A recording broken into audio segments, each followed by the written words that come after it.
Aku benci perpisahan. Mimpi-mimpiku kian hari kian ganjil. Semua itu mengindikasikan bahwa jiwaku telah menjadi tidak beres. Gejala yang mencemaskan ini membuatku harus segera berangkat ke Jakarta. Jika tidak, aku bisa gila. Sungguh memalukan berita di kampung kalau itu terjadi. Si Ikal sakit saraf lantaran putus cinta. 2 hari setelah mimpi James Bond 007 itu, detektif datang ke rumahku. Rupanya, ia telah siap pulang untuk berangkat. Tapi aneh, ia tak tampak gembira, hampir bersamaan dengan kedatangan detektif. Datang pula Enong, ia memperlihatkan sepucuk surat padaku. Jawaban dari kursus bahasa Inggris yang tidak ketinggalan zaman itu, boy, pekiknya. Rupanya mereka telah membuka cabang di Tanjung Pandan. Enong senang tak terbilang. Mimpi lamanya untuk kursus bahasa Inggris akhirnya akan menjadi kenyataan. Hari itu, ia memperlihatkan kemajuannya berbahasa Inggris dengan menerangkan bahwa melalui kamus 1 miliar katanya ia telah tahu arti semua kata Inggris di kaleng bekas susu yang biasa dipakainya untuk menyimpan timah hasil dulungannya. Cukup mengesankan, kemampuannya itu karena paling tidak ia sudah tahu bahwa susu itu berasal dari sapi. Maka berangkatlah kami ke Tanjung Pandan. Tujuanku dan detektif adalah ke dermaga. Karena dari sanalah kapal Mualim Sahbana akan bertolak menuju pelabuhan Sundan Kelapa. Tujuan Enong mendaftarkan diri ke kursus bahasa Inggris yang tidak ketinggalan zaman itu. Di dalam bus, kamu duduk berjejer. Aku masih saja sedih. Inilah saatnya, kata hatiku. Inilah perpisahan yang menyakitkan itu. Dari jendela bus, kulihat toko kelolong sinar harapan. Aku bersusah payah memadam-madamkan kisah lampauku dan Aling di dalam toko itu. Kisah itu berputar terus di dalam kepalaku. Sekarang, saat aku pergi, aku bahkan tak sempat mengucapkan selamat tinggal padanya. Kemarin, aku datang lagi ke Numpang Miskin dan kembali menjumpai rumah Aling kosong. Tetangga mengatakan bahwa ia telah pergi ke Tanjung Pinang. Semuanya menjadi semakin terang karena Zinar berasal dari Tanjung Pinang. Tak berkicau-kicau seperti biasa, detektif diam 1000 bahasa. Ia hanya berbicara seperlunya. Ia pasti merasa sangat sedih karena harus meninggalkan ibunya. Pantaslah ia bermuram durja, sebab dengan kepergiannya, ibunya akan tinggal sendiri. Meskipun detektif sering dimarahi ibunya, sebenarnya keduanya sangat dekat. Mungkin karena ia anak bungsu, sebelum masuk ke dalam bus tadi, detektif mencium tangan ibunya sambil berlinangan air mata. Lalu mereka berpelukan lama sekali. Sang ibu melepaskan anaknya, seperti tak akan melihatnya lagi. Dari dalam bus, detektif memandang ibunya. Lalu agak seperti film India, ia turun lagi dan memeluk ibunya lagi. Keduanya terisak, sungguh sebuah pemandangan yang memilukan. Bahkan, Nong ikut berkaca-kaca, matanya melihat mereka. Ah, aku benci perpisahan. Aku sendiri berpamitan dengan ayah ibuku di rumah. Ayah seperti biasa, hanya diam. Ibu pun tak banyak bicara. Ia mengunyah sirih dengan frekuensi yang lebih cepat. Aku tahu jika begitu ia sedang sedih, namun aku tak banyak cincong. Pandangan ibu mengisyaratkan padaku bahwa perpisahan ini memang berat. Tapi kau lelaki, dan jangan mengiba-iba. Merantau itu bagian dari tanggung jawabmu. Meskipun telah cukup jauh aku berkelana, telah separuh dunia mungkin di mata ibu, aku tetaplah seorang anak yang kurang meyakinkan.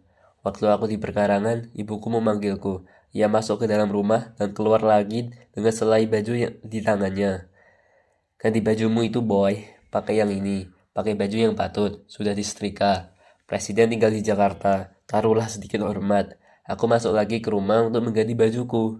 Memang kelihatan lebih baik kalau aku berbaju batik yang ku tahu milik ayahku itu. Bus meluncur. Kami melihat orang-orang melambai sampai jauh. 4 jam kemudian, kami sampai di Tanjung Pandan. Yang akan kami lakukan pertama kali adalah mengantarkan Enong mendaftarkan ke kursus bahasa Inggris dari terminal bus. Enong berjalan dengan cepat menuju pusat kota. Dibebani tas dan koper yang berat. Aku dan detektif terceput-ceput mengikutinya. Enong berulang kali berteriak, lambat sekali. Cepatlah, boy. Ia sudah tak sabar ingin sampai ke tempat kursus bahasa Inggris itu. Tak lama kemudian, aku melihat banyak anak muda berkumpul di depan sebuah rumah toko. Sebuah plang nama tampak di sana. Trendy English Courses, Solution for Your Future. Kami bergegas. Ruang muka rumah toko itu dipenuhi anak-anak SMA dan beberapa orang tua yang mendaftarkan anaknya. Kami masuk dan langsung menghampiri seorang gadis yang pasti bertugas menerima pendaftaran. Enung tersenyum kepada gadis itu. Saya ingin mendaftar. Gadis resepsionis itu tersenyum juga. Ia menatap detektif. Baiklah, silahkan isi nama anak ibu, asal sekolahnya dan usianya. Di sini. Ia menunjuk titik-titik di sebuah formulir. Ia melirik detektif lagi dan tersenyum geli. Pasti ia berpikir, meskipun tubuhnya seperti anak SMP, detektif tampak terlalu tua untuk kursus itu. Maaf, saya tidak punya anak. Jidat resepsionis yang mengilap mengernyit. Saya sendiri yang ingin mendaftar. Ia terkesima. Oh, lebih tua lagi. Iya, saya sendiri. Resepsionis memandangi Enong, aku dan detektif. Ia tak bisa mengambil keputusan, ia mohon diri. Tak lama kemudian ia kembali dengan seorang gadis lain yang juga tampak cantik. Hello, how can I help you? Sapanya ramah. Enong kagum mendengar bicara gadis itu. Rupanya ia guru bahasa Inggris sekaligus kepala cabang kursus. Ibu Indri namanya. Kujelaskan situasinya. Ibu Indri memberi pengertian pada Enong bahwa peserta kursus umumnya remaja. Apakah tidak akan kesulitan nanti mengikuti kecepatan anak-anak muda belajar? Enong bersedih karena kemungkinan ditolak. Kuyakinkan ibu guru itu. Orang ini pintar sekali, Bu. Pintar bukan main. Minatnya besar pada bahasa Inggris. Lihat saja nanti. Bu Indri tersenyum. Enong berkata, aku akan belajar. Pasti bisa. Detektif berbunyi. Ia punya kamus bahasa Inggris 1 miliar kata. Bayangkan itu, Bu, 1 miliar kata. Dan ia bisa menerjemahkan semua kata Inggris di kaleng susu. Bu Indri masih ragu. Detektif maju. Bu Guru, kalau tak salah ada istilah no money, life is long to education.